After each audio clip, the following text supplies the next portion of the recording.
greatness. It is the homie, Mainman Mademan in the building. And y'all know how I get down. We talking boxing, man. Once again, it's on, man. What's up with y'all out there, man? I hope y'all having a cool-ass Labor Day, cool-ass weekend, the whole 9 yards, you know what I'm saying? I know I've been eating good all weekend. I told y'all I'm coming through for a plate, you know what I'm saying? I told y'all I'm coming through for a plate, so who got me? You dig?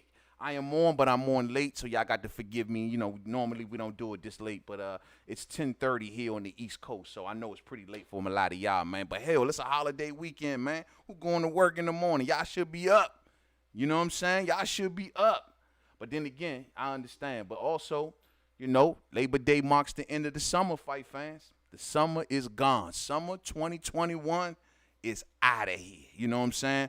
This marks the end of the summer. So we're heading into the fall season. Bring on them scary movies. You know what I'm saying? They got a new Halloween that's supposed to be dropping. I'm looking forward to that, fight fans. Definitely looking forward to that. So bring on the scary movies. Bring on the good old chili. Bring the chili out. You know what I'm saying? The whole 9 yards and get ready for the fall. Pretty soon, before you know it, we're going to be singing Christmas songs around this joint.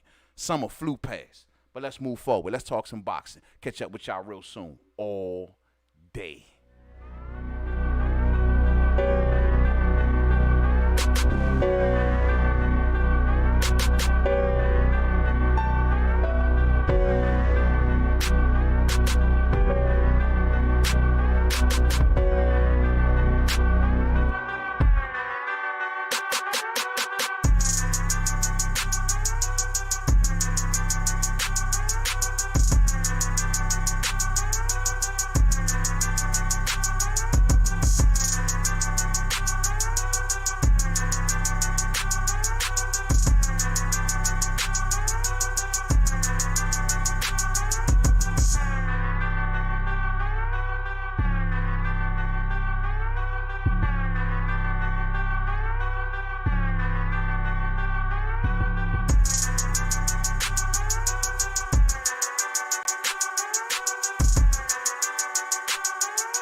Yes, sir. Yes, sir. Once again, it's on, man. Once again, it's on and popping, man. Salute to everyone that catches this live, man. Salute to everyone that catches this on the playback. Y'all already know, thumbs up as you pull up. Thumbs up as you pull up, man. We gonna get right into it, fight fans, because, like I said, man, the homie is starting kind of late tonight, man, and I know folks got to be up early. So I'm gonna try to get this on rolling, you know what I'm saying? Salute to everybody that's on deck with me. Dewan Cortez, I see you, man. What's up with you, man? Chin Smoke on deck. What's up, man? What's up with you? What's up with you? Smooth Will on deck. What's going on, man? Mike, what's up, Mike? What's going on, man? What's happening, man? Caught some more big ones. Oh, that's what's up, bro. Post them pictures, bro.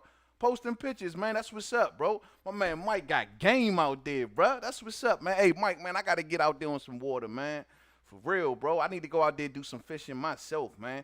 Ain't nothing like some good old fishing, man. Chill you out, you know what I'm saying? That's what's up, bro. Post them pictures and I'll be checking for them. You know what I'm saying? Chin Smoke say, man, we talking boxing. You already know we talking boxing. We already know we talking boxing. Let's get to it, fight fans. Like I say, man, it's kind of late, so we going to roll. You know what I'm saying? Now, first off, let me start off with some Bud news. Let's not get too deep into this, but just a quick update of some things that we've been talking about on the channel. And we kind of sort of already knew that this was kind of coming. And that is the fact that, first off, Eddie Hearn coming out here this week in recent interviews, doubling down. And I like it, fight fans. I love it. Doubling down on the fact that he is willing to invest into the purse bid of Sean Porter versus Terrence Crawford. He said, look, man, he was about to send somebody down there to Puerto Rico. And he was going to send somebody down there to place a bid, you know, ready to go. That's a good-ass thing, fight fans. I mean, some people may even think that, look, man, they extended the purse bid, and maybe because of threats like this. I don't mind. This is the reason I love competition. This is the reason I love this whole free market attitude.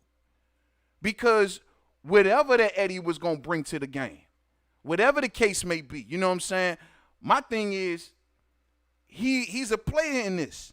And this, of course, ESPN don't want to probably lose the fight. Or should I say Bob Arum don't want to lose the fight. Of course, PBC don't want to lose the fight. Eddie Hearn looming as a threat is a good thing.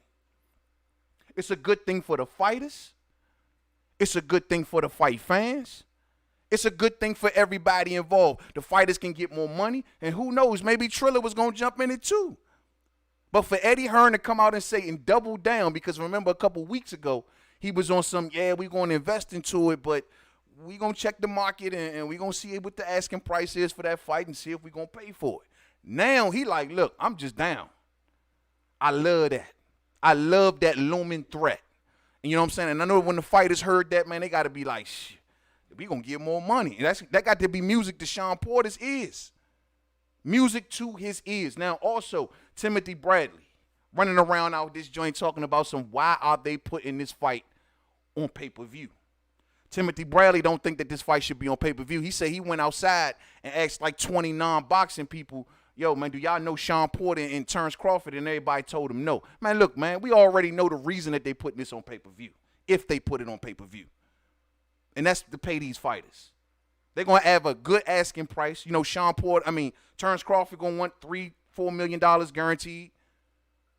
Sean Porter, anywhere between 2.5, who knows? That's a nice little chunk of change right there. You think that these networks or these promoters are going to pay that without putting this on pay-per-view and trying to recoup some money? But I always ask the question of, how does this look? I mean, if we do get a deal, and I don't know what this deal is going to look like, Bob Arum on one side, PBC on the other side, ESPN and Fox, or whatever network they're going to use, Showtime, whatever one. Is this big enough this ain't big enough for a joint thing. This ain't Mayweather Pacquiao. This ain't Fury Wilder.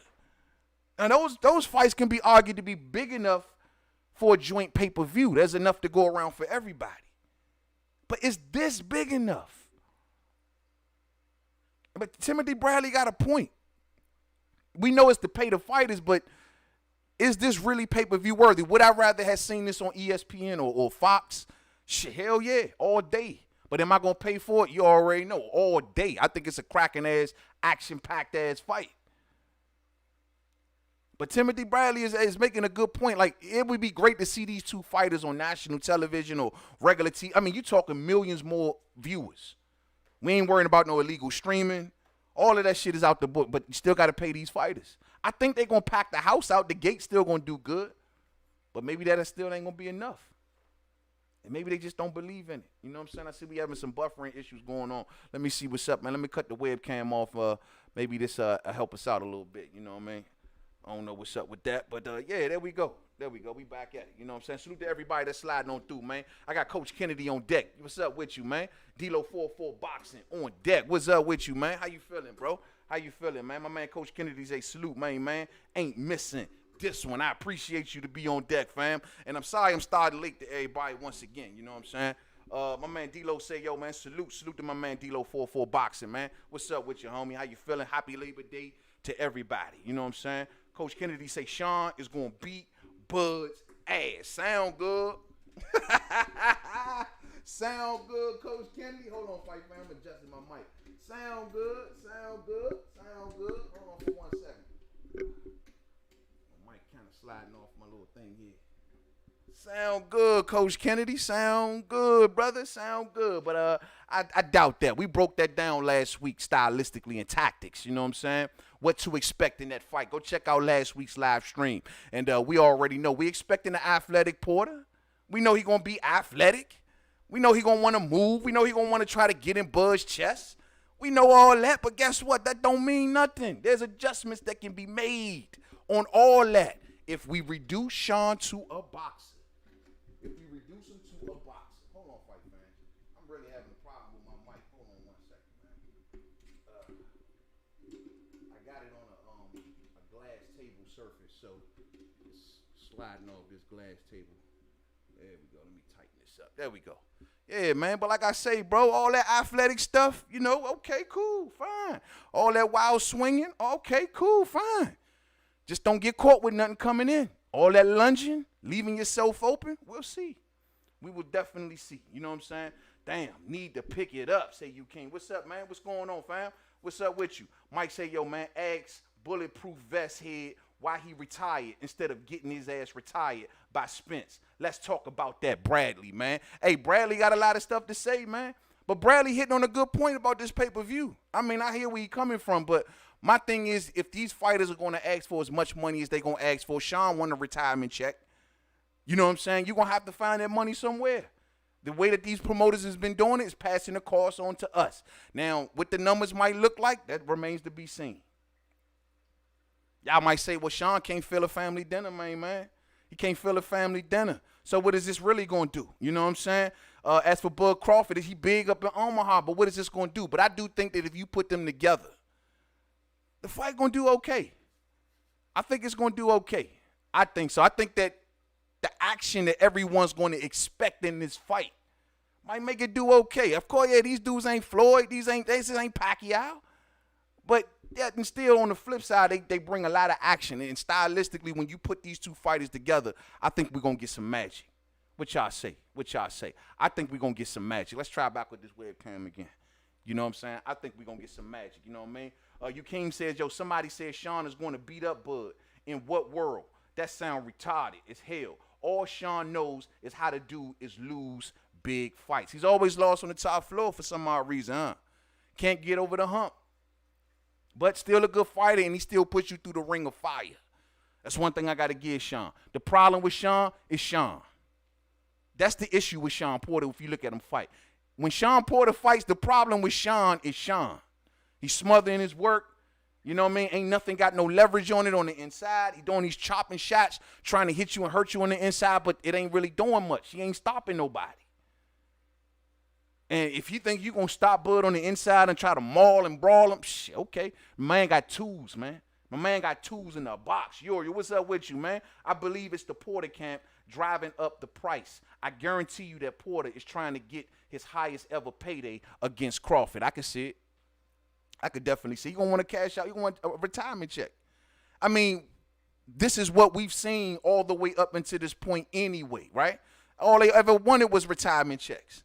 You did what I'm saying? So at the end of the day, I mean, shit, Manny Pacquiao wanted 40, Keith wanted 10, Earl wanted 70-30, 80-20, or whatever crazy number he wanted, but he ain't want to meet 2 times in 4 months. The fact of the matter is they all wanted retirement checks, so I ain't thinking no different than from Sean Porter. And it's messed up that Pacquiao asked for $40 million, fight fans, $40 million. Speaking of Manny Pacquiao, let's go straight to the Pacquiao story, shall we?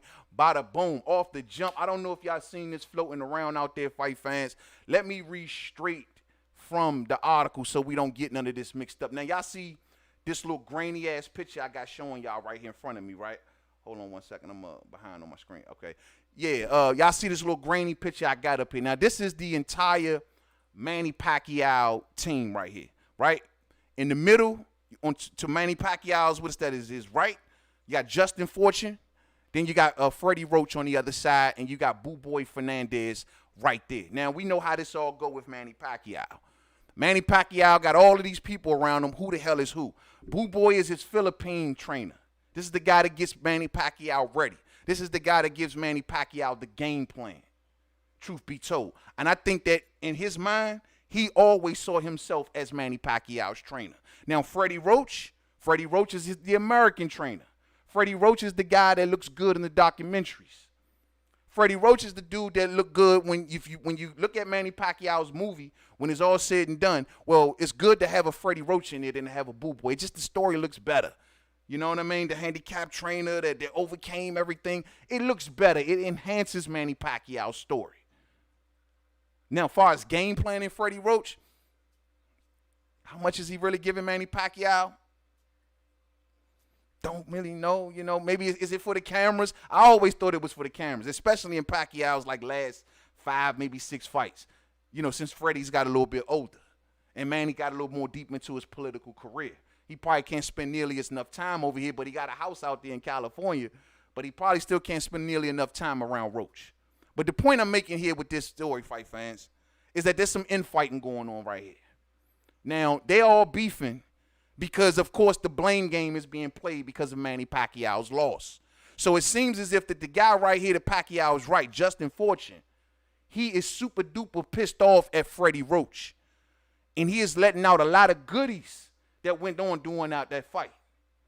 It seems as if that Boo Boy Fernandez and Freddie Roach had some sort of miscommunication in Manny Pacquiao's corner. Let's go to the article on this and let's get these quotes. The deal is this. The issue comes from Manny Pacquiao's excuse of having cramped legs. Now, Justin Fortune is the strength and conditioning coach. Justin Fortune, man, he got one of them cool-ass quotes going around, too. He got that one I be playing y'all when he asked the dude, like, oh, you sheep.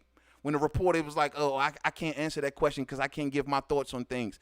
And Justin Fortune looked at him and say, hey, oh, you just a sheep then, huh? You ain't even got your own mind. Well, that was him. That's Pacquiao's strength and conditioning, man, right? Where he is being blamed to a certain degree by Freddie Roach. Freddie Roach is saying that the leg cramps could have possibly happened because he felt like Fortune was overtraining Pacquiao.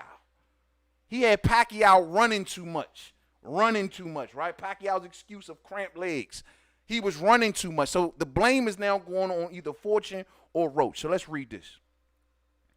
According to this, it says that Manny Pacquiao's longtime strength and conditioning coach, Justin Fortune, swears that he will never set foot in the so-called hollow grounds of the Wild Card Gym in Los Angeles. According to Fortune, and I quote, "Mark my words, I'll never work with Freddie again. He accused me for Manny's loss to cover up his own inadequacies, and he didn't do it to my face. Freddie made stupid statements, not even factual, about Manny running the hills at Griffith Park 6 days a week. He won't tell it to my face, and I think that's being a coward. It's pathetic. If I had something to say about Freddie, I'll tell him straight and not through somebody else," end quote. So I'm going to stop right there. So it looked like Justin Fortune a little pissed off that Freddie been running to the cameras. Of course, Freddie ain't going to take no blame for this. Y'all know that, right?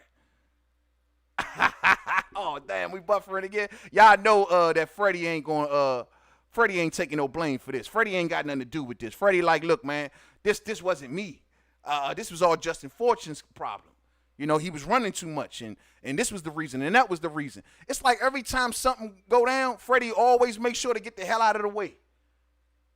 With the Alex, when Pacquiao was being heavily accused of the PED stuff at the time, who would Freddie come out up? But it was Alex Ariza with the shakes. He was putting something in the shakes. I don't know what was in the shakes. I have no idea. Hey, I got nothing to do with that, man. What this got to do with me? In Justin Fortune's case, Fortune like, look, man, you ain't going to go. You see me in person, and I can relate to this, especially here on YouTube. You know what I'm saying? You see me. It's what's up, it's all love, it's boom, boom, boom. But then the second you walk out the door and go to those cameras, it's, oh, Justin Fortune and the training and this, that, and the third. So Fortune is saying that, so Freddie Roach is saying that Fortune was pushing him too hard. He says about Manny running the hills at Griffith Park for 6 days a week. That was the problem. So according to Justin Fortune, he goes on and says that he was surprised that a physiotherapist, Dr. Sean Hampton, worked on Manny Pacquiao's legs in the dressing room 30 minutes before the fight. So it looked like some sort of therapist came in there 30 minutes before the fight and gave Manny Pacquiao legs some sort of massage.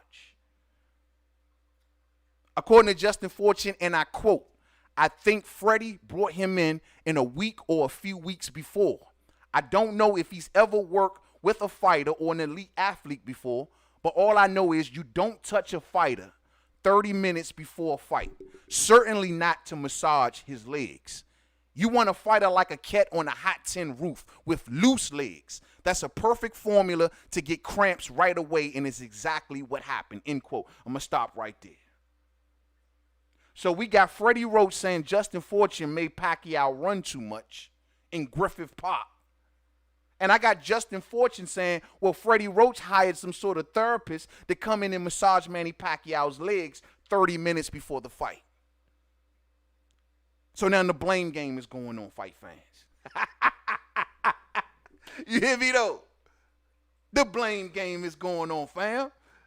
So I don't know if it was the training. I don't know if it was the psychotherapist or whatever this person is, the psychotherapist. But something went wrong.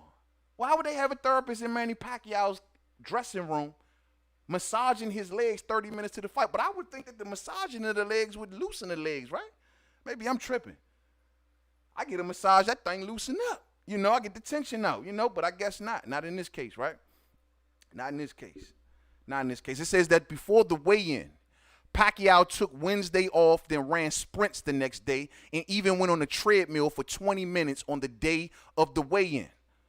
And he says that you do all of that to drop the weight so you can eat before the weigh-in. So Pacquiao went extra hard, lost extra weight, just so he can eat a meal before the weigh-in, still come in and make weight.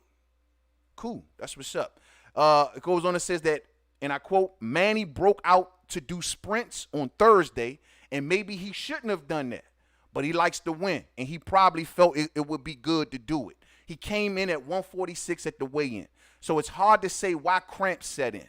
Manny just had a bad night. It happens to the best of champions, especially with the ring rust and 2 years of inactivity, end quote. That's Justin Fortune, the strength and conditioning coach.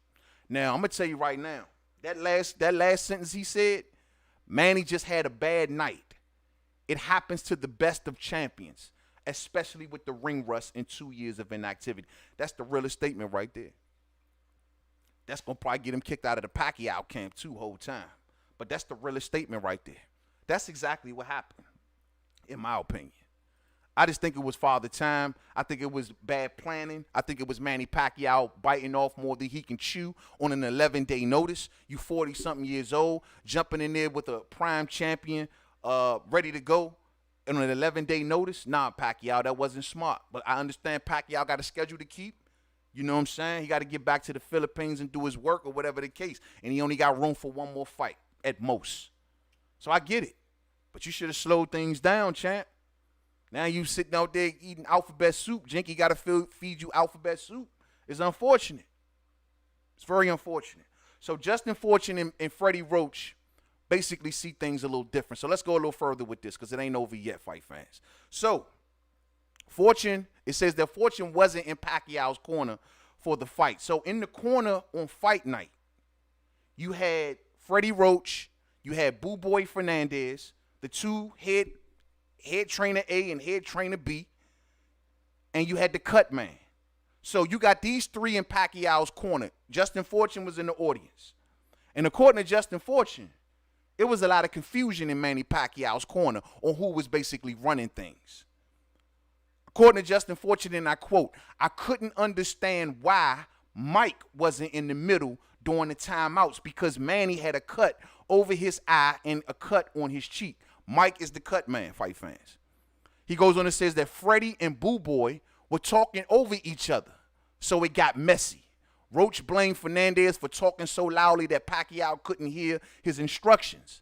And Boo Boy Fernandez said that he shouldn't have been allowed to be in the middle more often to attend to Pacquiao's legs, but came in only once. Roach and Fernandez didn't seem to be on the same page. So Boo Boy Fernandez felt like he should have been in the middle to work on Pacquiao's legs.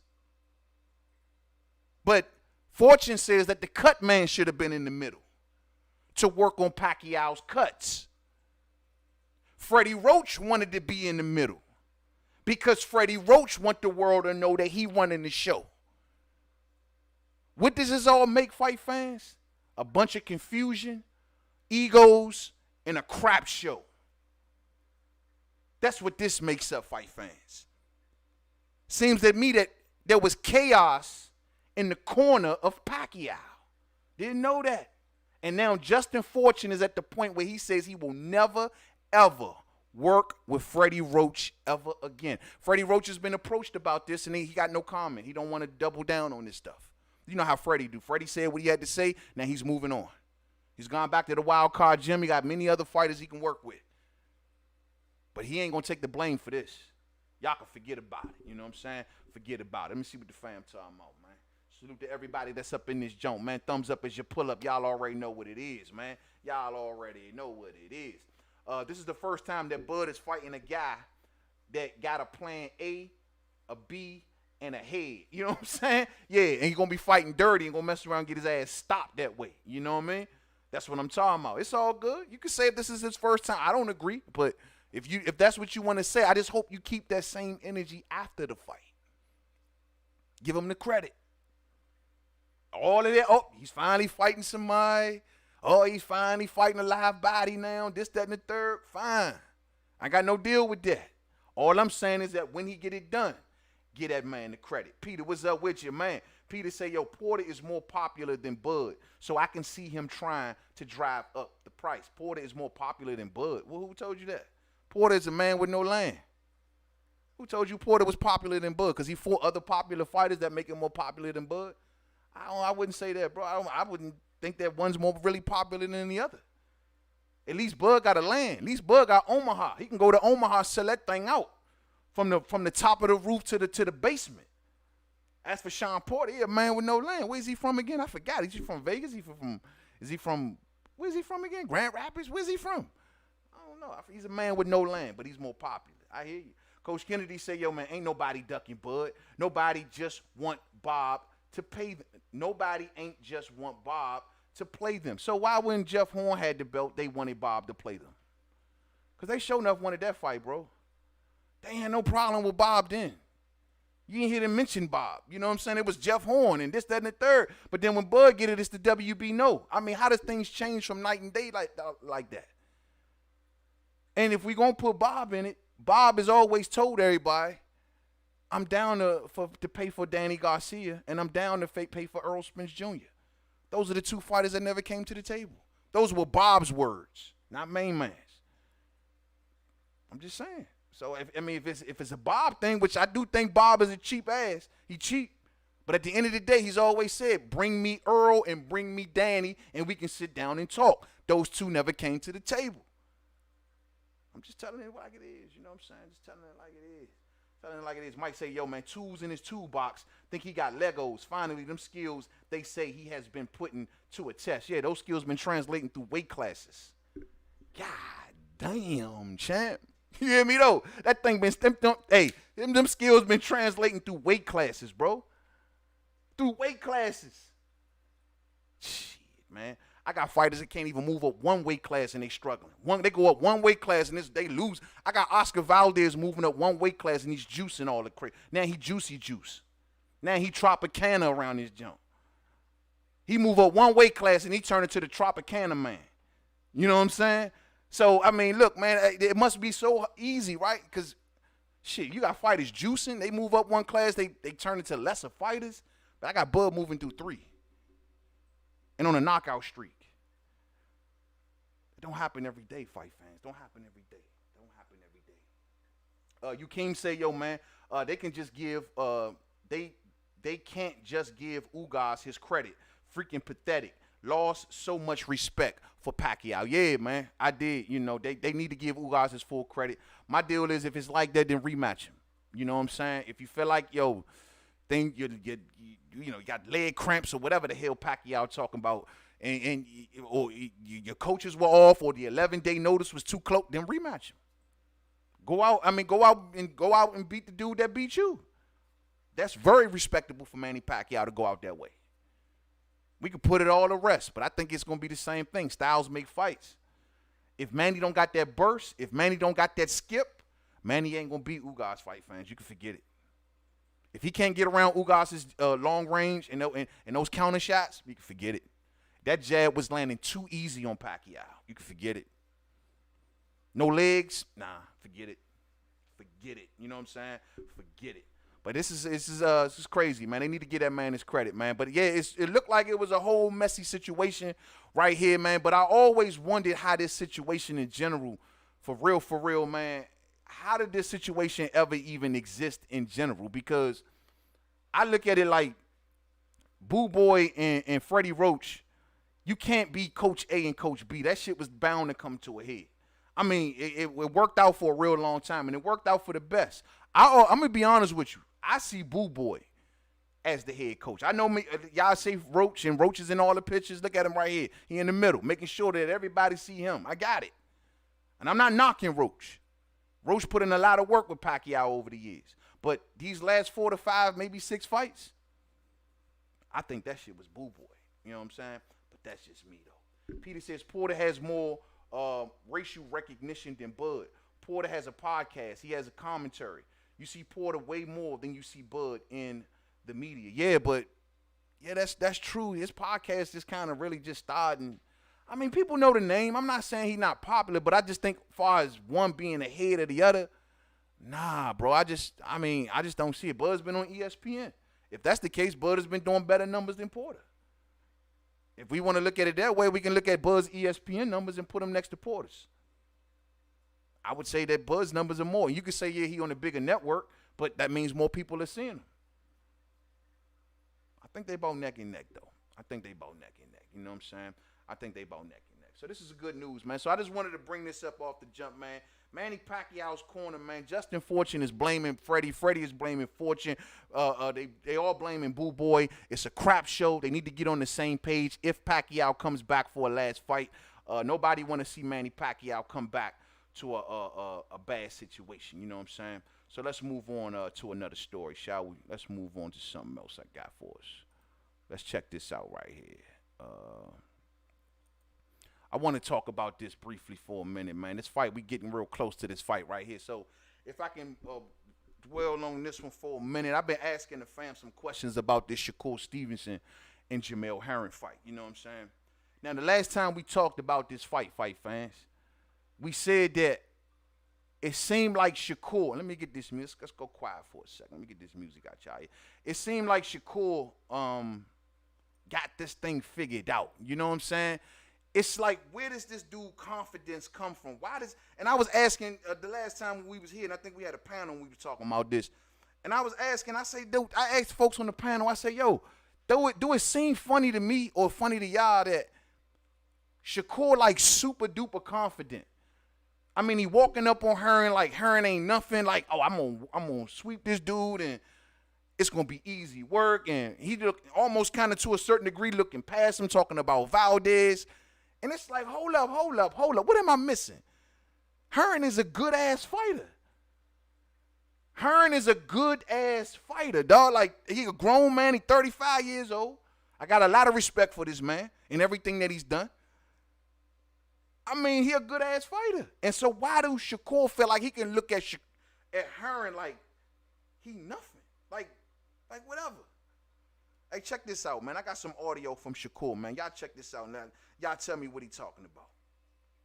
You gotta understand, like, we sparred a couple years ago. And like, I don't judge everything on sparring, but I also understand the fact that I done developed a lot better, bigger, stronger, sharper, more knowledge since then. So I know for a fact, like, when we fight, it's not the same Shakur that you've seen from before. So, I think what Shakur is alluding to, right? He feel like these two have sparred in the past, like years ago, when he was a little dude. And he felt like back then, I was already hanging with him. I mean, he wasn't punishing me in sparring. Yeah, he good and all this. He got this too, that too. But back then he wasn't really handling me. Now, fast forward a couple years, and I've been grinding it out. And y'all been seeing the spawn footage go around at Shakur, man. Y'all see that one that's going around with him and Ugas? He been in there with Prograis. Man, this dude been sparring Bud. Man, Shakur been in that thing shopping. So he feel as though now, hey, so if I was getting off on you back then in sparring, I'm much bigger, I'm much faster, and I'm much stronger, much more hungrier, better IQ. You couldn't mess with me then. He felt as though basically he telling everybody that Jamel didn't hit his ceiling. He like Jamel didn't hit his ceiling. And if Jamel didn't hit his ceiling, I'm still growing, and I feel like my ceiling is way past his. Is he right or is he wrong? We know what he's getting with you too, you know. Nah, but it's a difference. Like, you gotta understand. Like, we sparred a couple years ago, and like I don't judge everything on sparring, but I also understand the fact that I done developed a lot better, bigger, stronger, sharper, more knowledge. Is that true? Do y'all find it to be true? When I look at the styles of these two fighters, I gotta say Shakur is definitely getting better and better each and every fight. Some people think he overly defensive. He ain't crowd pleasing. He ain't pleasing a lot of the crowd out there and stuff. He don't care about that. The one thing I'm noticing about I love about Shakur, he ain't tripping about that crowd mentality. He ain't tripping about that, oh, let the show off for the crowd. Now, if they boo me, but I'm gonna keep on winning. I'm going to keep on putting these dudes down. It's going to start to scare opponents. It's going to start to scare opponents. Y'all know how this go. Whenever you got somebody that's too defensive, move too much, showing too much IQ, too much ring generalship, well, this makes the opponent say, well, I don't want to fight him. This ain't Mexican style. This ain't rock'em sock'em robot type of guy. He's not going to give the crowds what they want to see. Boom, boom, boom, boom, boom. Some even jumping on Shakur about knockouts. Shakur like, I ain't going to be rushed. I'm going to be the truth. I'm going to be like Bud. I'm going to be the truth when I get older. I'm going to be ready. I'm in here with everybody. Andre Ward, everybody. This is the product of a lot of fighters fight fans. He kicks it in there in the Bomac gym. He's been over to the Russell's gym. He know what's up with them Russell's gym. That Russell's gym. Shakur been there. Shakur been grinded and sharpened by everybody. Now, we know that this fight is going down in Atlanta. So they asking Shakur, like, yo, Shakur, man, how do you feel like, going behind Tank? Tank, did these amount of numbers in Atlanta. Shakur, like, I don't care about none of that stuff, man. I'm not going over there to plead. Look, man, Tank Davis is Tank. He's from Atlanta. He's part of the culture. He's really down there. He lived down there, everything. Look, man, I'm going down there to fight. I'm going down there to try to win as many people over as I can, but is that the hear all say all? No, the hear all say all is to walk out of that building with a world championship around my waist. And I like that mentality. But I got to say that Shakur's confidence is a little up there, though. Look, I believe Shakur is the truth. I believe that Shakur is going to be the best out of the new gen. I've said that over and over again. That don't change. I think Shakur, out of the new gen of fighters, he is going to be the last man standing. I think he's going to be avoided once he gets to a certain point in his career. I think it's going to take his suits and the people behind him to push hard to get fights because people are going to get the hell out the way from Shakur. Look at Valdez. I got Valdez turning into the Tropicana man, all for Shakur or Herring. Look at Valdez. Valdez could have fought Shakur at 26, got low. So I think that Shakur is going to be one of them dudes because of his style that people are not going to really want to fight. People are going to start giving excuses. He's going to start getting that Devin Haney treatment. Y'all know what I'm talking about. Oh, he can't do this. He can't do that. He can't do this. But no one will fight him. Y'all know what I'm talking about. I don't want to see that for Shakur. But he damn sure, like I said, he's damn sure very, very confident for this fight. And I just was wondering, why so much confidence? I got a lot of respect for Jamel Herring, man. And I think Jamel Herring going to go in there and make it a good-ass fight. But I think that Jamel Herring,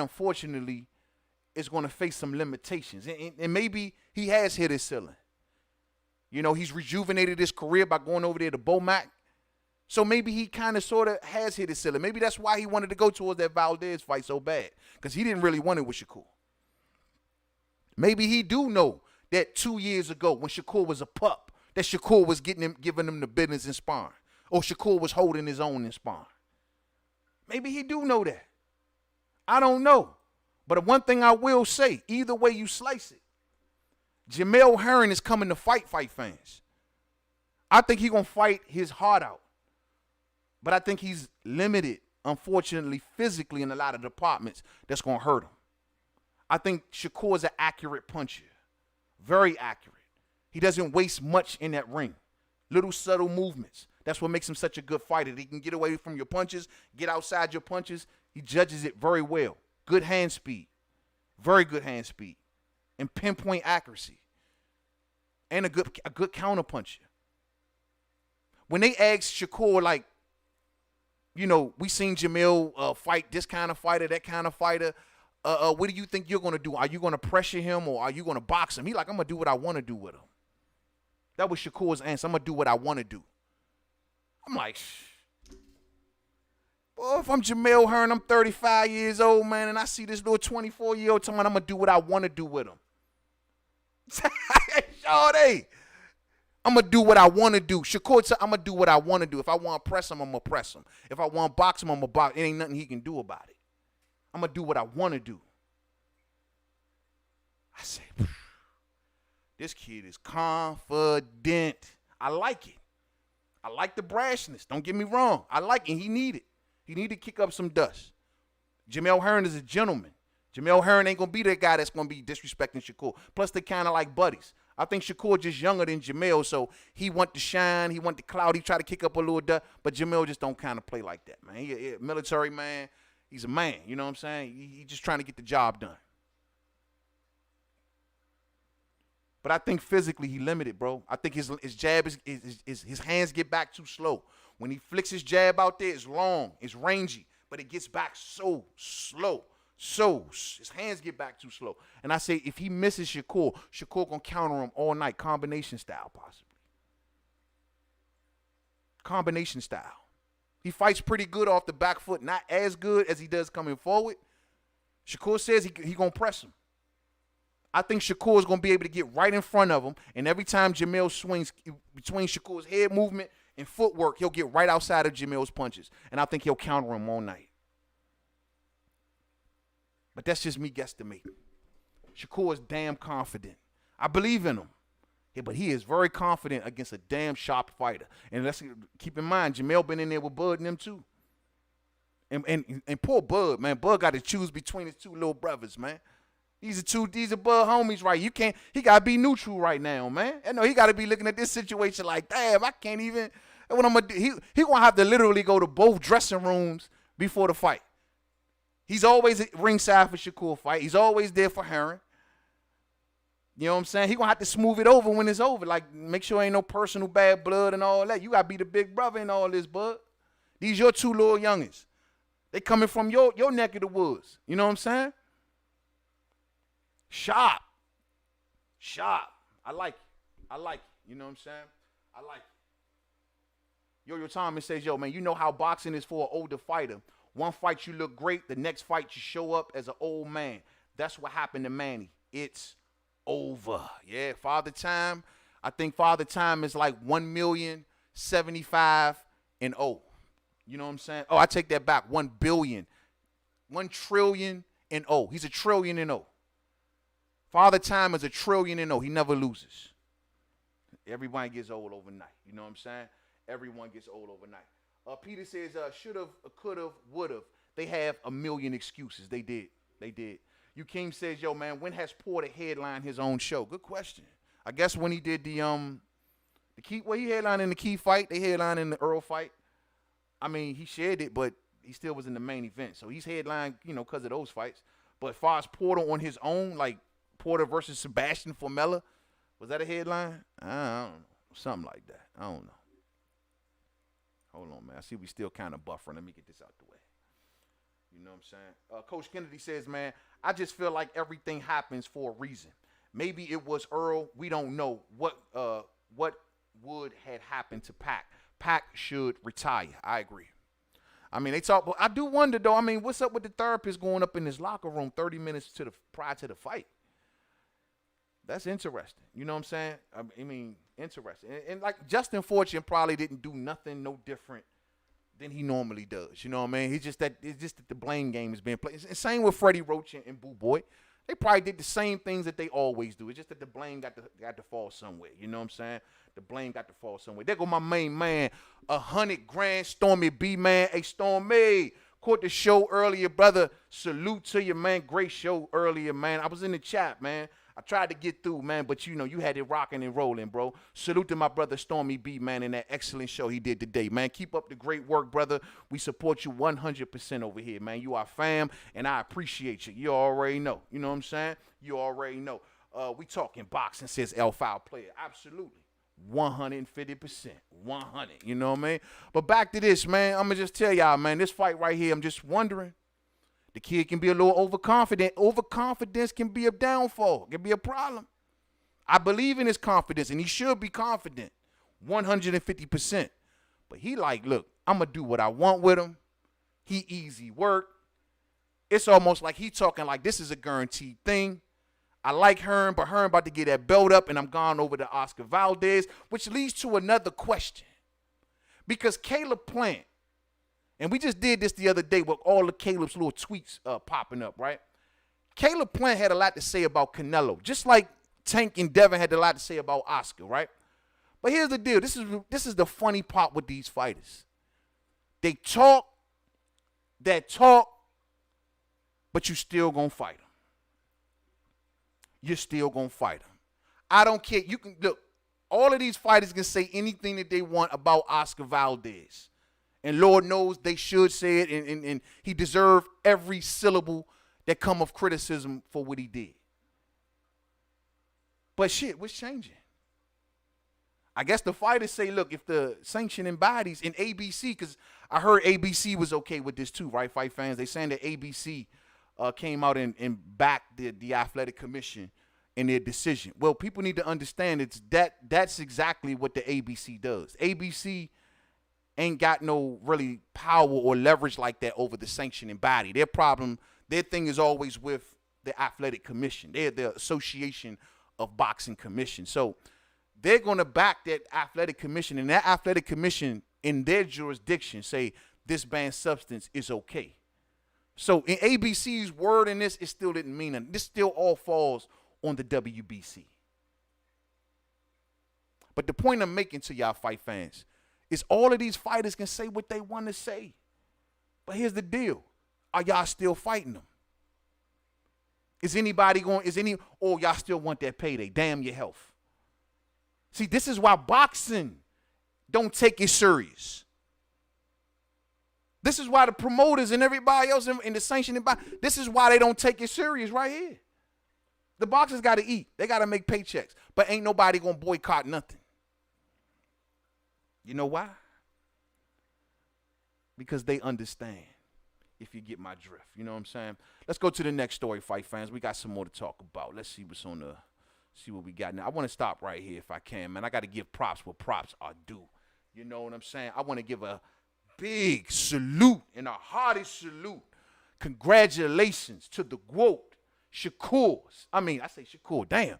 The GOAT, Claressa Shields, T-Rex, you know what I'm saying? Signing a new deal, multi-fight deal with Sky Sports. Why is this a good thing? I'll tell you. Because hopefully this girl is now going to get her just due. Hopefully this girl going to get paid properly. Hopefully this girl is going to get some respect around this jump. Now, I'm not too happy about the idea of having two promoters because her signing this deal now gives her two promoters. But at the end of the day, I'm hoping that she gets the fight that she wants with, Savannah Marshall. I'm hoping they make that happen. And I'm hoping that they pay this girl every dime that she is worth. According to the reports, it says that the two-time Olympian and three-division world champion from Flint, Michigan has agreed to a multi-fight deal with the UK broadcasting giant Sky Sports. Per the arrangement, Shields will appear on cards promoted by Boxer, a British promotional company that has an output deal with Sky Sports. Now, we know that this Boxer promotional outfit is the new outfit of Kelly Sowland and his brother. They linked up with some other entity and they made Boxer. So Sowland Promotions is no more. Now you got Boxer. And Boxer is the premier promotional company that's going to be featured on Sky Sports now that Eddie Hearn has removed Matchroom Boxing away from Sky Sports and he took it over to DAZN. So that leaves a void. That leaves someone to move in. So Boxer is now moving in and they're recruiting a stable.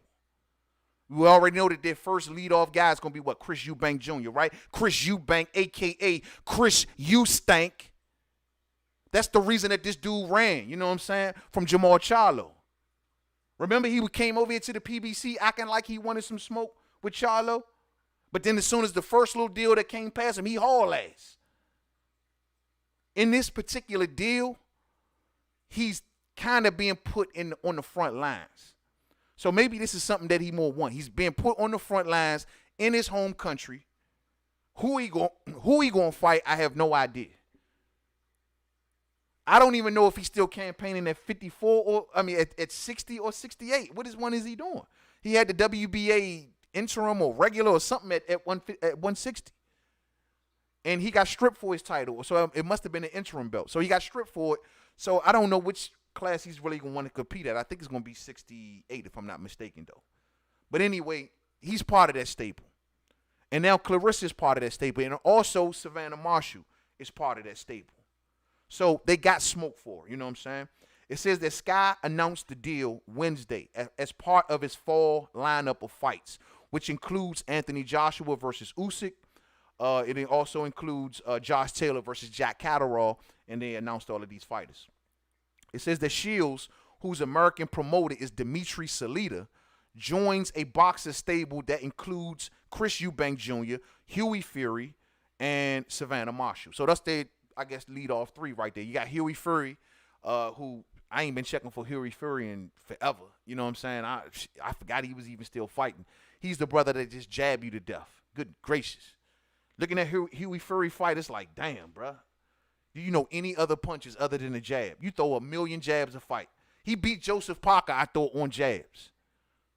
But they got Huey Fury, Chris Eustank, and now Claressa Shields and Savannah Marshall. Go Claressa, man. Get your just due.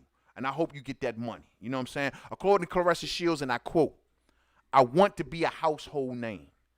I want to be a millionaire. I want to get my just due, and I was never able to get my just due in boxing. So I'm going to use my athleticism to see what I can do in MMA. According to her promoter, we want to make a UK debut before the Savannah fight, and we're on the road to make that happen before the end of the year. After that, our plan is for the next fight to be against Savannah, and that's the plan, and that's what we want, end quote. That's from Dimitri Salita, her American promoter. So they want her to go and do this MMA thing. After that, they're going to take her over to the UK, have a fight in the UK, and then after that, she's going to be ready for Savannah Marshall. And then for those who don't know, Savannah Marshall beat her back in the day. It's the only loss on this girl's record, ever. You know what I'm saying? Savannah Marshall beat her back in the day, and it is what it is. But this is the pros now. You got to see the quote. You're going to have to see this girl. You know what I'm saying? And I hope she get the fight. Hopefully ain't no politics, ain't no polish shit. I don't think there will be because Sky Sports want big fights, and this in the women's boxing world is a huge fight. When they announce this, everyone's going to be talking about it. This is going to have some serious, serious buzz to it. So I'm glad that she's over there now. Hopefully other fights will line themselves up, and this is good for Claressa Shields. I just hope that they pay her just due, give her everything that she deserves. This girl is a two-time Olympian, 2 gold medals, undisputed more than one time. You hold her credentials up to any male boxer, and most can't compare. Nowhere near. Not even in the same galaxy. If you was to add her to the men's pound-for-pound list, she'd be up there. That's right. Because of her accomplishments. We got nothing but love for you, girl. Go out there and do that. You know what I'm saying? Go out there and do that. Salute to the GOAT, Claressa Shields, man. And I hope she get that deal cracking. And we'll look forward to seeing her back in the ring. I want her to give the MMA stuff up, man. You know what I mean? It's sad that they ran this girl out the MMA. Shields versus Marshall will be a very big fight. It's going to be huge. It's going to be huge. He say, nah, we can't compare women and men. You tripping. I mean, I get it. You can't. They can't fight each other. I'm just saying as far as what she's done, like her accomplishments, that's all I'm saying from that point of view. But nah, as far as putting her in there with a man, oh, nah. I wouldn't dare even do that to my girl Claressa. You know what I'm saying? Not at all. Dan the Mag says, this is a good fight. Shakur won't have the same advantages as Ugas, and he should be a competitive fight.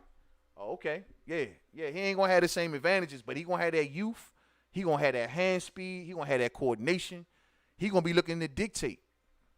He going to be honestly looking to dictate. I think if he start dictating to her, because he's trying to dictate to him in the build-up. Usually in the build-up, it's building up for how you want the fight to go. Like he keeping it, he playing that mental game. Like every time I see you, I'm going to talk trash to you. I'm going to stand over top of you. I'm going to make sure that you feel this energy. Because maybe I'm going to translate this into the ring. He said, I'm going to do what I want to do with him. I ain't never heard nobody say that about Jamel Hearn. Shakur said, I'm going to do what I want to do. That's crazy. That's crazy. So it is what it is. Salute to the GWOAT, man. And, we watching out for you, darling. We watching out for you. Real spill. You know what I mean? I'm going to go over to this story real quick. Hold on. I got another one here I want to go over to real quick. Now, I know y'all saw this over the weekend, right? This Josh Warrington. And Stormy, I heard you talking about this earlier, man. Josh Warrington and Mauricio Lara fight. We seen how this all went. It ended on a technicality for the most part, and because of the cuts from headbutts in this fight. I didn't like how Josh Warrington was leading in with his head like that, man, and I honestly think he got saved. I think that Josh was on his way to losing this fight. I think that the way that the schematics of this fight, the way the feel of this fight was feeling, I felt a lot of the same stuff from the first fight, and I think we was heading down that same direction. But my thing is this. This is, you see I got big letters right there say gone wrong. I want to feel bad for Josh. I really do. I want to feel bad for Josh. But Josh wanted to cut corners, fight fans. He didn't want to take the tough fights. This is what I be saying. Everybody want to go and make money. Don't want to take the strike when the iron's hot. When Josh had just got finished beating Kid Galahad, he had a golden opportunity in front of him to go and face Gary Russell Jr. He was speaking on Gary Russell Jr.'s name like everybody else. Y'all always get Gary problems about when you fighting, but it's dudes like Josh that say Gary's name for decoration. They say the man's name literally for decoration. So you had a great opportunity to go for a third world title. Huge fight. It would have been big. He said, no, I want to go and fight Zucan. And even when Frank Warren was trying to line up fights for him, he says, no, I want to take the easy route. He cut Frank Warren to the side and went to Eddie Hearn, even though him and Eddie Hearn back in the day couldn't stand each other. But he left Frank Warren because Eddie Hearn provided an easier route. He says, hey, you can go and face this guy, Mauricio Lara, and then afterwards that will stall enough time for you to go off and fight this guy Zucan or Kanzu. And didn't he lose too, right? That was supposed to be the big money fight for Josh. Josh was pushing everything aside. He even dropped one of his world titles. The IBF that he was supposed to rematch Kid Galahad for. That was his mandatory. Instead of facing Galahad, he said, hey, just take the damn belt. I ain't fighting you again. I want the money. And before he can get, even though he beat Galahad, and he had every reason to treat Galahad that way, the fact of the matter was the fans thought that it was such a close fight, they wouldn't have mind seeing it again. But he said, screw Galahad. He said, screw, which I understand that one, but screw Gary Russell Jr., another world title. Forget all of that stuff. We ain't taking no tough fights right now. I did all of my tough fights. I beat the guys y'all told me to beat. And he lost. It went wrong. Before the man had a chance to get to the big bag of money, it went wrong. And now he lost to this man twice. And now where's he at? Now here Eddie Hearn saying that they're going to try to do it for a third time. Eddie Hearn is going to keep on striking because he just signed this guy. And it's like, look, I ain't got nothing out of you yet, man. I ain't get nothing out of you yet. You telling me I just signed your ass. You was a unified world champion when I got you. And here we are 2 fights later and you got nothing? Oh, hell nah. You getting your ass back in there for a third time, bruh. But in this case, it went wrong. This is what I be saying, fight fans. We need to get out of this whole notion of stall. Things go wrong in the ring. Fighters get hurt. Fighters get injured. Everybody want to keep stalling and things go wrong. I got Earl Spence Jr. out with an eye injury. Now, don't know when the Terrence Crawford fight, if it ever happens at this point. Don't know if it does. Stalling. We got to stop it, fight fans. We got to stop it. Oh, should I say they got to stop it? Because every time you stall, somebody might get a cut. You may get a headbutt. One way or another, you may get an injury. You know what I'm saying? I see we buffering again. Dang, what's up with this buffer zone tonight? You know what I'm saying? I got one more story I want to get to before we hang it up, fight fans. Give me a minute. I don't know what's up with the buffer zone, but check this out now. On this story right here, I want to talk about Caleb Plant and Canelo Alvarez. You know what I'm saying? Caleb Plant and Canelo Alvarez. Hold on. I don't know if I even got any artwork for these boys. I don't think I did. So we'll just do it with this, just we talking boxing. So the thing is this. Caleb Plant. Now we getting close. We zeroing in. November will be here before you know it. Caleb Plant, I'm listening to him talk in recent interviews. And everybody stylistically say, we already know where we at with this, right? Canelo Alvarez don't like movement. Canelo Alvarez struggled with Erislandy Lower. Canelo Alvarez struggled with Floyd Mayweather Jr. Canelo Alvarez don't like no one that moves. We thought he was going to struggle with Billy Joe Saunders. Aha, but he didn't. He broke Billy Joe Saunders' ass down. And so now we seen him break Billy down. There's people out here saying that, well, Canelo now got that style figured out. Canelo, the moving and grooving style don't get Canelo no problems. Canelo's knee is miraculously healed now, fight fans. He can move like the best of them. So they asked Caleb Plant. They say, Caleb, you can do all of them things. I mean, like Billy Joe Saunders. If Billy Joe Saunders is naturally, that's how he fights. What makes you think that you can do something different than what Billy does? Billy can move. Billy can groove. What makes you think you different? And this is what Caleb got to say. Let's listen to what Caleb got to say. Well, they did a list of things, and this is no knock on Billy Joe Saunders. These are things that he said himself. Even leading into the Canelo fight. I haven't always been as disciplined as I should or do everything I should, but I'm here now. Those were his words, and it's like you would never hear me say something like that because that's not. I'm always doing what I'm supposed to be doing. I'm always on my game, and just my discipline, my boxing ability, my boxing IQ, my mentality, my mental fortitude, everything. When you do everything. There it is. So he's saying, look, the difference between me and Billy Joe Saunders is that Billy said himself, oh, yeah, sometimes, I wasn't always this, that, and the third in the past. I wasn't always in the best shape in the past, but I am now. He's saying that, look, that's never me. The difference between me and Billy is that Billy cuts corners. Billy blows up in weight between fights. Billy got to make a bunch of noise about his training camp because he got to make sure that he get that damn weight down.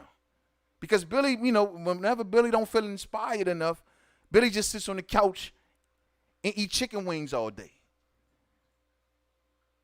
So Caleb is saying, look, the difference between me and Billy is slim. I do this. I stay in the ring. I stay in the gym. I'm always in shape.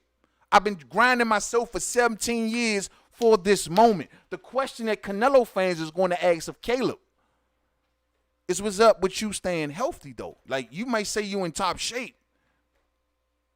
but they perceive you as fragile. It's not about your conditioning. Even though in that last fight with, what was it, Uskatigi? He was breathing kind of hard towards the end of that fight. And I was looking at his conditioning like, I don't know. No, but he's saying that, look, my conditioning is way better than Billy Joe Saunders. Billy Joe Saunders was only built to go 7-8 rounds before he got broken up. Y'all think that Caleb Does he get tired? Can he move and groove without getting tired? Does he have weaknesses of being fragile? Can Canelo hit him so hard? Can Canelo give him a clenbuterol or Eugen and hit him so hard and make him and break him up like he broke up Billy Joe? That's my concern about Caleb. I do think that Caleb is in better shape than Billy Joe. I do think that Caleb can box and move more than Billy Joe could. Hell, even like I told y'all, even Demetrius Andrade in his last fight, that's Andrade's style. Like, he's known for that style. He can move, he can groove, he's long, he can keep that length, he can keep that jab, good hand coordination, everything. His legs has always been his key. And in Andrade's last fight, we seen him slow down big time. Caleb says he don't slow down. Caleb says he don't stop. Caleb says he got the IQ. Caleb says that every opponent that beat Canelo Alverez, what they did to him, he can do. That's the words of Caleb Plant. The question I ask of you fight fans, do you think that Caleb can do it? No, I take that back. Do you think that Caleb can sustain it? That's the golden question. It always look good 4 or 5 rounds, don't it? 4 or 5 rounds, they moving and grooving. I mean, the jab is pop, pop, pop. The feet work is like lightning. The upper body movement, boom. I mean, they right outside the punches is looking good. But then you get around round 7, round 8, round 9, and the punches slow down. They shelling up more. They backing themselves into the ropes. The body work is starting to pile up. The cosmetics of the fight is different. Can Caleb keep going? Riddle me that. I think he can, fight fans. I just worried about how fragile he is. My fear is Canelo landing an uppercut to the body that breaks something. I just don't be knowing what's up with Caleb. He be having so many injuries and stuff all the time you turn around. So it's like, that's what my fear. Like, is he 100? I think he should be 100% going into this fight. He's been keeping himself out of harm's way. He got the right surgeries and everything that he said he needed to do. My question is about fragility. Is that even a fucking word? I don't even know. My question is about fragility, fight fans. Is he fragile? I don't know, bro. I don't know, man. But Caleb said, look, man, I do everything that Billy Joe can do. I do everything that everybody else can do, but better. Canelo used to have a knee issue. He used to have it if you go back a couple fights ago. I think he must have got the surgery. It must have worked for him. He's healing good, but he don't limp on that knee like he would. Like, if you go back to that Golovkin fight and he had that knee brace on, a couple other fights after that he had it on, and he used to kind of like limp with it. You know what I'm saying? But now it's like he kind of moving good. He moved like real good in that Billy Joe Saunders fight. Real good. So if that's not going to be an issue for Canelo, Canelo has been facing this style. Maybe he's been preparing himself for this. If Caleb can't move and groove, do we see Caleb punching power standing up to Canelo Alvarez? Can he keep Canelo on the outside? Is he strong enough?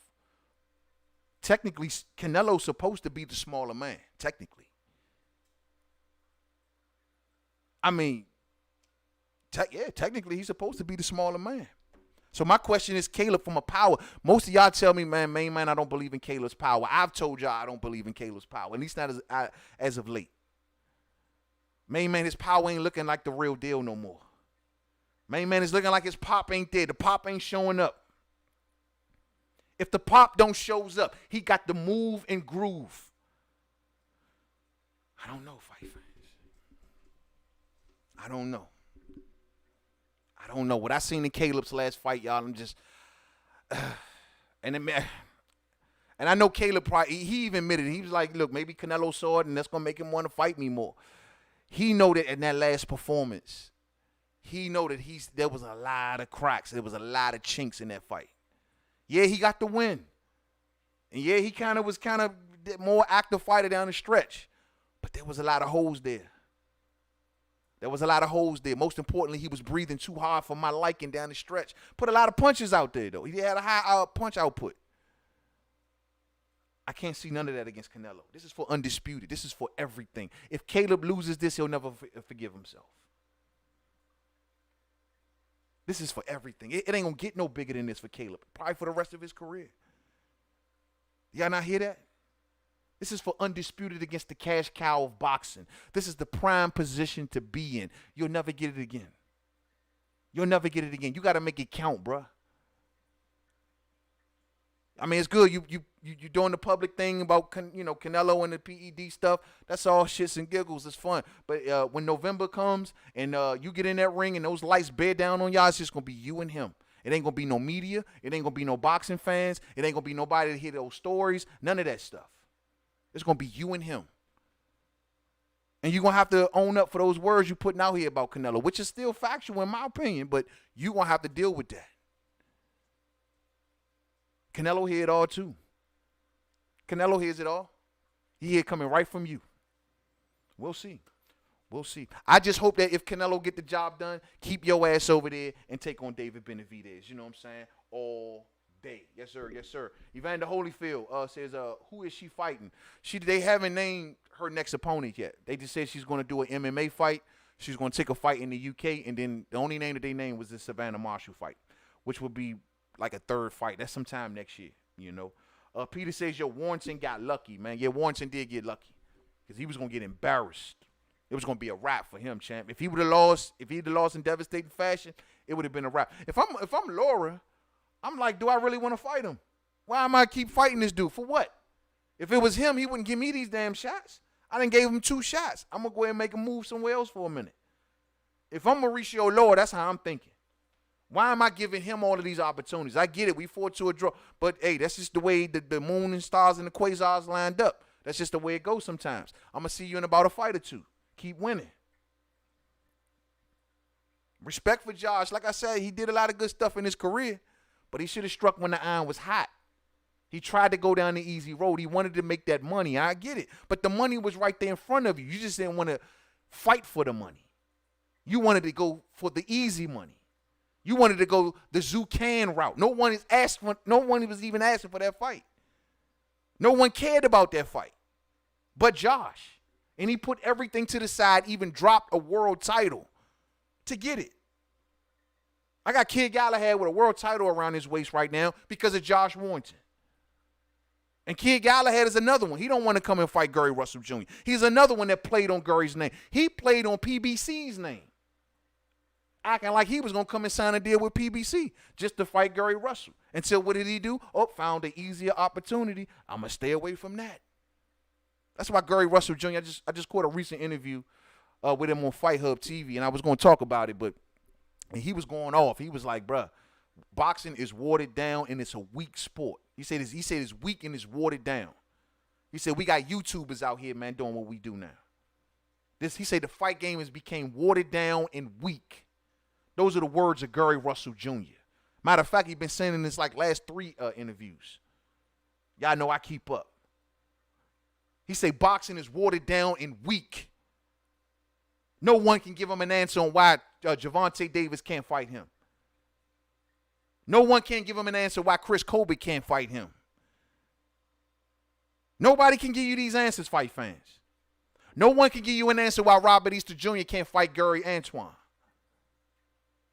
No one would ever answer that question. But y'all will come to me and say, well, these guys don't fight, man. Then tell me what's up with these fighters. These are all same side of the street fighters. I'm making sure to say that. Gary Antonio Russell was right there with Robert Easter Jr. Why Robert Easter Jr. bunny hopping away from him. Why that fight can't happen? Riddle me that. But we're going to do Gervonta Davis versus Rolly, though, with no problem. It's a popular fight. It's going to get the kids involved, right? It's going to get the pressers pressing. But I got Gary Russell Jr., the longest reigning champion in boxing. Can't get nobody. I got Regan Diao moving down in weight. It's a shame. It's a damn shame where we at in this fight game. And Josh Warrington, well, that decision he made to take the easy route for the most money, it came back and it bit you in the ass. And now Mauricio Lara can do what the hell he wants. Salute to Mauricio Lara for fighting a damn good fight in both fights. A lot of respect for Lara. He came in and did what he had to do. And he didn't give Warrington no hard time about a rematch, nothing. He went in there the second time, and he felt confident the second time that he was going to get the job did. Respect. I believe that Mauricio Lara might want to face Gary Russell Jr. before they would.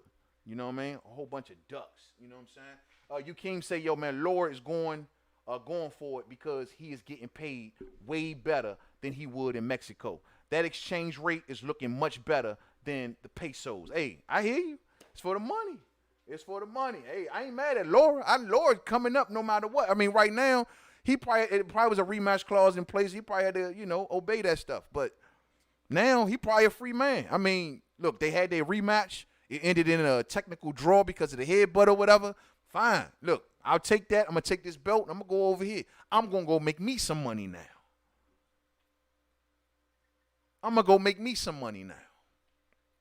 Of course, you're gonna have Eddie Hearn trying his best to lock Lara in for a fight. Robert Estrada says that boxing is watered down because of all of the anabolics. They are all on something. It takes time to test clean. That's why they fight once a year. Yeah, the PED, man, PEDs in boxing, man, it's sad, man. What we went through this week, fight fans, just tells us a lot about the fight game. I mean, what we went through this week, man, let me get some music on real quick. What we went through this week, man, was it just was disgusting. Dog, boxing is just to a point now where I don't know, man. I don't recognize it like that no more because it's like they don't really care for the diehards and shit no more. They don't care. They're gonna do what they want to do amongst that stuff that they did was for the casuals. Like if this was a bunch of casual fans, no one would have second guessed nothing.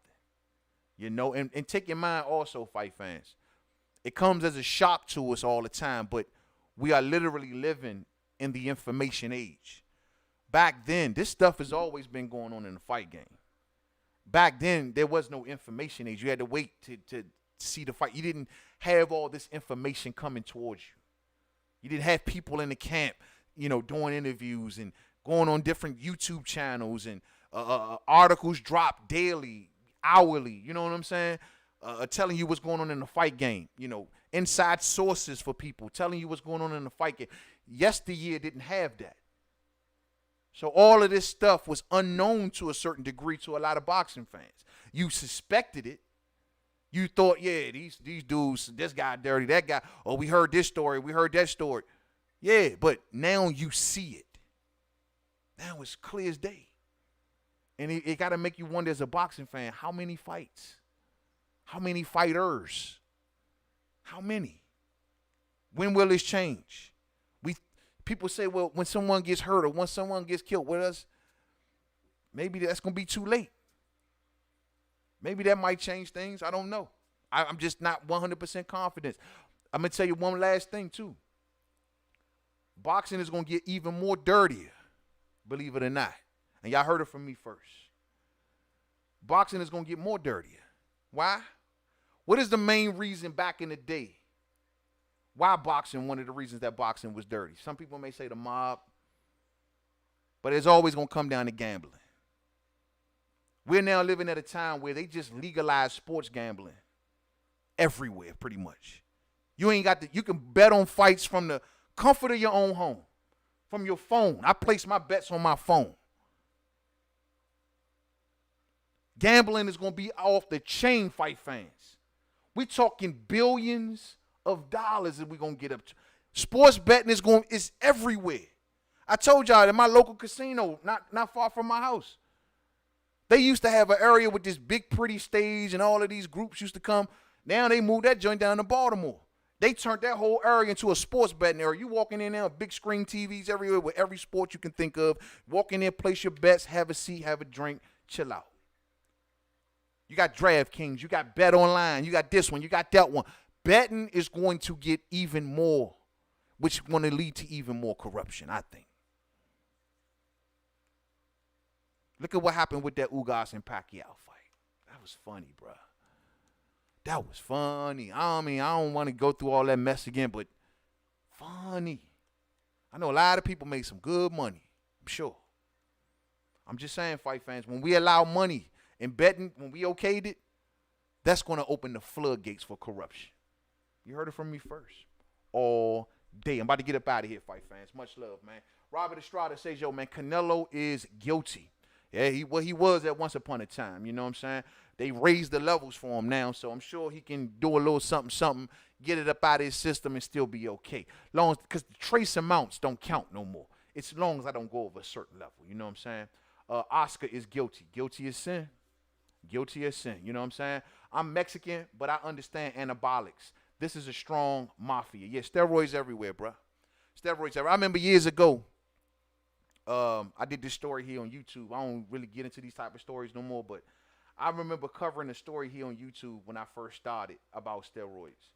And at the time, the big uproar was about Texas and how they didn't test for certain steroids, whether it was in the high school level, for their football programs and everything, and their college level. They did. I think it was anabolic. It was anabolic. That's exactly what it was, fam. They didn't test at all for anabolic steroids. They tested for the other ones, but it was like you saying, Robert, and that's a great point. I'm glad you hit that one. The anabolic steroids was the problem, and they wasn't testing for that for a very long time. The commissions down there didn't have to test for it. The same way that we learned about it in this Yaqui, whatever tribe, they didn't test for certain stuff. It was the same way down in Texas for a very long time. I remember that. Now, things has changed since then. But there was, it wasn't boxing that got that conversation started. It was their football programs and what's going on in their high schools. But it led into the boxing discussion because the boxing commissions wasn't doing a lot of anabolic testing down there either. That was a big deal, bro. That was I remember that. That happened about, I don't know, give or take about 3-4 years ago. I remember that. That was a big deal. Kind of like John Jones and his picograms. Yeah, they got picograms now, right? Everything is all good. Everything is all good. It all depends on what relationship, what palm you grease, what brown paper bag, and whose trash can you stuffed it into. You know what I'm saying? And that's the way it all works out, fight fans. But, fight fans, I'm going to have to end it a bit early tonight. It is Labor Day. And as you know, tomorrow everybody going to be cooking out. I got a ton of work to get ready, man. As y'all can see, man, I'm sweating my ass off. I got a ton of work to get done, man. Get ready for tomorrow, man. I got a big shindig going down, man. So I'm going to shut it on down early tonight. I'm not going to open up the phone lines tonight. I got to get up out of here. We're going on midnight. So I know y'all tired. I'll tell you what we'll do. We'll come back on the next live stream, and we'll do a full-fledged opened up call-in show type thing. I'm going to have y'all call in, and we'll do the panels at the same time. We're going to get some more interaction, and we're going to get the fam on deck as well. So that's how we're going to do the next live stream, man. This is the Sunday night episode of We Talking Boxing Live. Sorry, once again, I'm late, fight fans, but I made it on here. You know what I'm saying? All day. Y'all get on up out of here. Get yourself some rest, man. Remember, protect yourselves, protect your family. The devil is everywhere, omnipresent, everywhere at all times. He want to ruin everything in your life. He want to ruin your career, your jobs. He want to make your kids mad at you. He want to make everybody mad at you. We ain't going like that. You know what I'm saying? You got to be great. You got to be divine. You got people counting on you. You dig? All day, including the homie. Mainman Mademan. Y'all go out there and be good. Enjoy y'all Labor Day. Celebrate y'all labor, man. You work hard. You deserve it all day. If I don't make it on here tomorrow, I see y'all first thing Tuesday, all right? And we'll do something else, all right? Much love to the fam. Y'all have a blessed night, man. And prayers going down to everybody down there in Louisiana. You know what I'm saying? All day. To the next video. Peace out.